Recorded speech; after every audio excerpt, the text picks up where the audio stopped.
Hey, welcome everybody. This is John Paul Mendocha, Dr. Speed Selling. This is the Raging Verbalist number 131. Raging Verbalist, if this is the first time you're here, I talk about a variety of topics that come up and are interesting to me. I kind of veer away from getting deeply into politics and just talk about things that just, I got to talk about. If you are watching this on YouTube, please hit the like button, subscribe, notification, share, all of those things. Also, this is going out on the Facebook channel. Is that the right way to say it? Channel? Anyway, it's Position to Win book, Position to Win book, and away we go. And with me, as always, standing in your steed, doesn't that sound like so high class, but is the ever lovely Sandra. Sandra, welcome. Hello, how are you doing? Doing well. It's been a little bit of a crazy morning, but we're getting it done. So, all right. So, what is our topic today? What are we going to go over, and what is that on everybody's mind? All right, so we're talking about the Indy 500. So, did you watch the Indy 500 on Memorial Day weekend? I did watch the Indy 500, and the nice part about having it available with with the new DVR world that we live in, and I know it's not that new, but I can tell you that's the pain in the ass of streaming, because you can't like fast forward through the commercials unless something exciting happens. So yes, I watched it from basically end to end, and was an exciting finish. Now, how about yourself? I know that you may not be a fan of auto racing, so did you watch it? I did not. I did not. It was a very busy weekend, so it didn't make it on the list of things to do. So for those who do not know, and this is just to be out there, is that Sandra has taken the plunge, and she has purchased a house, and they're moving into their first house. Yay! Congratulations. Thank you. And for those of you who have never moved into and I assume everybody's, unless you're living like in a, underneath a bridge or something, but if you've ever moved into a new house that you just purchased, you immediately go in there, and the first thing you do is you start noticing all kinds of little things that you didn't notice when you were in the process of buying it. You go, what is that? Or what? Huh? So yeah, I had that happen to myself years ago when I moved into my house. It was built by an electrical contractor, and the fun was that it had all these light switches everywhere, and a lot of them aren't connected to anything because he put them in there for future proofing, which yeah. So, but someday we'll have to do the mystery of the light switches and see how many of them are not connected to a damn thing. So, all right. So yes, I did watch the race, and it was exciting. It's fun to watch. Excellent. What are some of the biggest surprises before the race began? Well, I think the biggest surprise is that speeds were up. Every time I was watching about the qualifying and the practicing and watching what was going on. So even though in open wheel racing, for those of you who are not familiar with open wheel racing, and I like open wheel racing, I like the Indy series, I like the Formula One series, but they have been working diligently to try to slow the cars down because the cars go so fast. And in fact, I went to a race at Fontana Raceway several years ago, and they were just doing incredible speeds. Well, even though they've reduced the engine size, they've altered how much turbo boost, they keep changing that, but innovation happens and we're back to some really high speed. So that was probably the biggest surprise for me, was that speed is back, and that was good to see, because as a race fan, you want to see speed, you want to see how fast cars can go. All right, so who were you most rooting for in the race? Well, when you look at the race, and I happen to be a Andretti Motorsports, which is a team fan, but they really didn't have a great May, as it's called, because none of their guys were really in the top stuff. And of course, the sympathetic favorite, because he would do something that no driver has ever done, which was Helio Castroneves. If he had won, I think it's Helio, but so I don't have people sending comment going, hey, you can't pronounce his name. So anyway, but he had won last year. He had won 4 times. He's one of the rare members of the 4 winners club. And if he had won this time, it would have been the 5th time. So he would have been a, cinco. He would have been the only guy in that. So that was kind of a little sentimental. But Scott Dixon was super fast. And even though I'm not a big, fan of that race team, but Scott Dixon was just remarkably fast. So I thought, well, if somebody's got to win it, why not Scotty? So. All right. So with that, who was the most disappointing race of the day? Well, the most disappointing race of the day was, it was Scott Dixon, because Scott Dixon, though he was running a pretty flawless race, he was in control, he was in command. In fact, he led for many, many, many laps. Scott Dixon ended up with a speeding penalty. I know that sounds absurd to have a race and have somebody having a speeding penalty, but he actually had a speeding penalty on the pit lane. And because of that, he lost his chances. And even though he had led 95 laps, even though historically he has led more laps than anybody else. So Scott Dixon, I would say, had the most disappointing of all the racers out there, because it was just so sad to watch that happen. And, even though I'm not a huge necessary fan of his, I was like, wow, man, that is really sucks, because, how in the world do you get to that point and, not win the race? So yes. And by the way, if you want to win your race, I was just distracted a moment. If you want to win your race, what I would suggest that you do is go out and pick up my book. Most businesses fail in the first 5 minutes. It just takes them 3 to 5 years to realize it, position to win. And that's why I love racing, because it all has to deal with positioning, all has to do with what goes on. And what I would suggest that you do is you can go pick this up, and you can pick it up in a variety of places. And in fact, you can pick it up at our website, which is positiontowinbook.com, positiontowinbook.com. And you can go do that. Also, you can pick it up at Amazon, Barnes & Noble, Books A Million, if you want to go pick up the physical book. And it's available in all e-forms. And that way you won't be a loser in the game of business and the game of life. And hopefully you won't have a drive-through penalty like Scott Dixon, which had a boo-hoo sad day. So go out and check out that, pick up the book. And if you go to Position to Win and you say book.com and you say, I want it inscribed, I'll be happy to do that and send it on its merry way. All right, so back to it, Sandra. All right, so can you tell us a little bit about the history of the Indianapolis 500? So it's interesting, because the Indianapolis 500, this was the 106th Indianapolis 500. It used to be known as the Indianapolis, 500-mile race, because of course, that was, everything gets shortened in the future, right?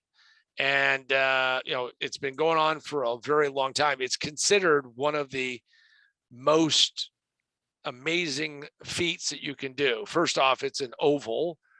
Next thing is that since you have cars that are now consistently, rocketing along at over 200 plus miles an hour, and you have 33 cars. So it's the largest field of Indy cars ever in a race. And it's quite amazing. Racing has changed dramatically since obviously 1911. And most importantly is that race attendance gets pretty large.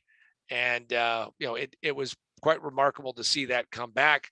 For all of us who are big fans, it was excellent to see that the fans had come back in big order, and that we had seen that. Now, when you look at some of the most successful drivers over the course of the years, drivers like AJ Foyt, Al Unser Jr., Rick Mears, Elio Castroneves have all won 4 times.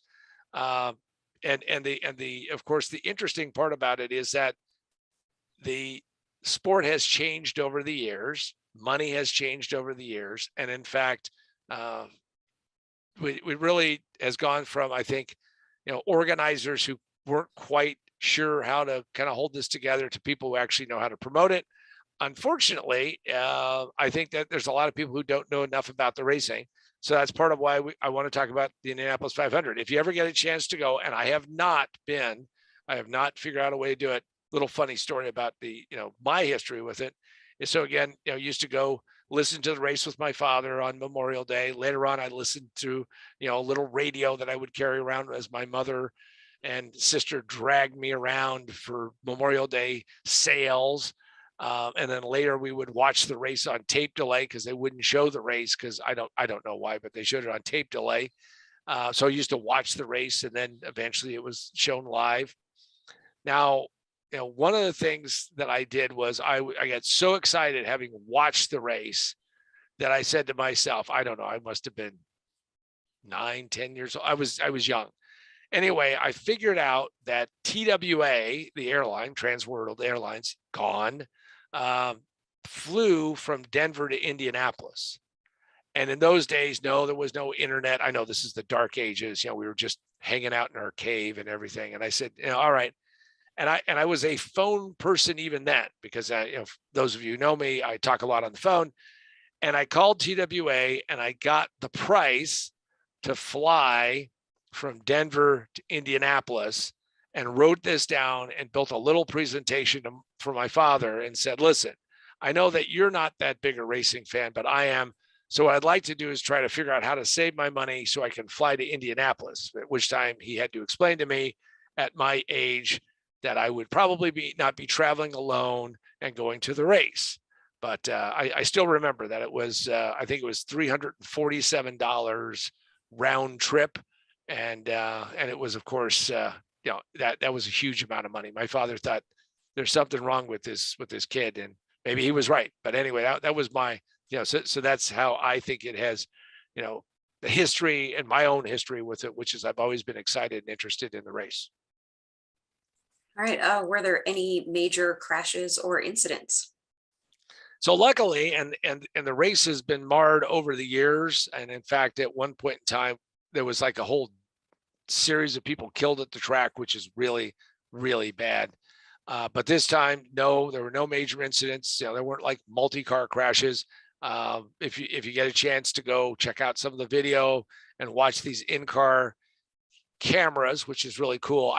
In some ways, I wish the racing world would step up technologically so you could watch every car that you want to watch. You could watch the in-car feed. Why don't we have that? I don't know.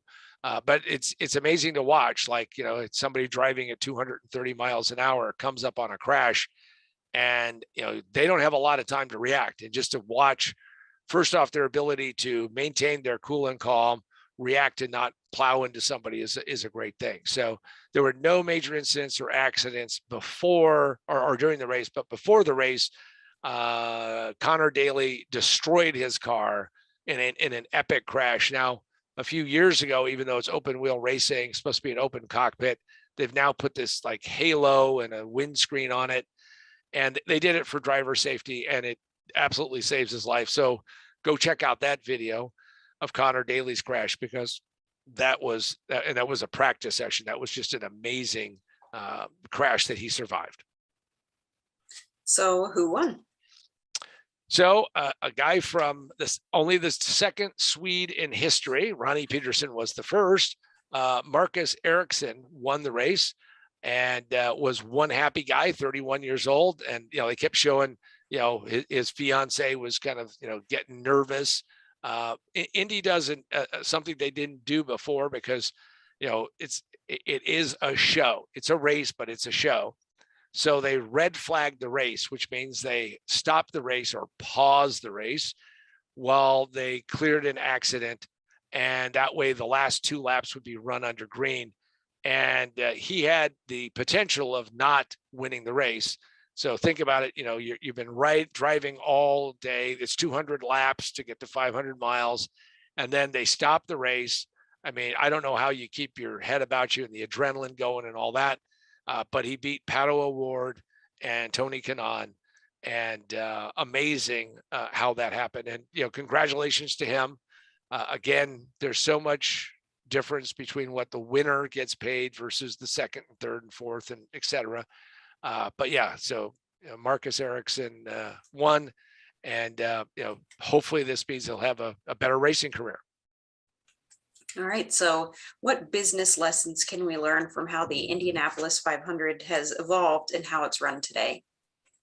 Well, it used to be run kind of as a, it was a family affair type thing. So the people who owned the Indianapolis Motor Speedway were running IndyCar, which is a sanctioning body for a whole series of races that were run around the country. And there was a split, and there were two series, and some people went with one series and some people, and then they eventually merged them back together. And what we can learn is that a few years ago, Roger Penske, extremely successful guy. In fact, his teams have won more Indianapolis 500s than any other team. And he bought the entire series. He bought the track. And thank goodness it was in his hands, because during the pandemic, they had no fans one year. Last year, they had, social distance spacing. And this year, they had a full house. And I think the thing we can learn is that if you study how Roger Penske, who started out as humble beginnings kind of guy, not born to a lot of money, and how he built this, and then more importantly, how he resurrected and brought the race to where it is today. I would love to interview him someday. Now, obviously, it's kind of tough to, hey, by the way, I'm the Raging Verbalist positioning guy, but you never know. But what I can tell you is that he understands how to position the race, how to make this work. And I think it's in pretty secure hands. I hope Roger has great succession plans, because the last thing we're going to need is to have somebody who's not passionate about racing start to run this thing and not to move this thing along. So what everybody can learn is watch how the transition went from, if you will, a family-run business to a corporate-run business, but corporate run with a passion. Because oftentimes when people talk about running it more professionally, is they lose that spark and that magic. To me, it was a massively successful event. No one was seriously injured or hurt. No one was killed. Lots of people got to enjoy the race. And more importantly, it shows that the Indy 500 is, as it's called, the greatest racing spectacle on earth in any given day. It also is surprising that Formula One has moved the race in Monaco, which is their crown jewel of their race season, to the same day. So if you're a real racing glutton kind of fan, you watch the Monaco race, and then you switch the channel, and you then watch the Indy 500. I think what it means is that racing has some excitement, it has some allure. And the most important thing about watching something that's spontaneous is that, unlike so many other circumstances that we live under today, and we do it for a reason, right? We do it because we want to have assuredness, we want to have certainty. But what racing has is it has a spontaneity. Even though it looked like Dixon was in great shape, there was no way that Dixon was going to lose this thing. I mean, it led 95 laps. But only one simple mistake, sadly for him, one simple mistake, and he lost the race. And his loss was Marcus Ericsson's win. And the question I have for all of you, something that you should keep in mind, is how do you put yourself in the right position at the right time, so when your opportunity presents itself, like Marcus Ericsson, you too could become the winner that you want to become. So I'm John Paul Mendoza for myself and the ever lovely Sandra. This has been the Raging Verbalist number 131, talking about the Indianapolis 500, number 106. Lots of numbers. Have a great week. Have a great time. Look forward to seeing you in the next episode.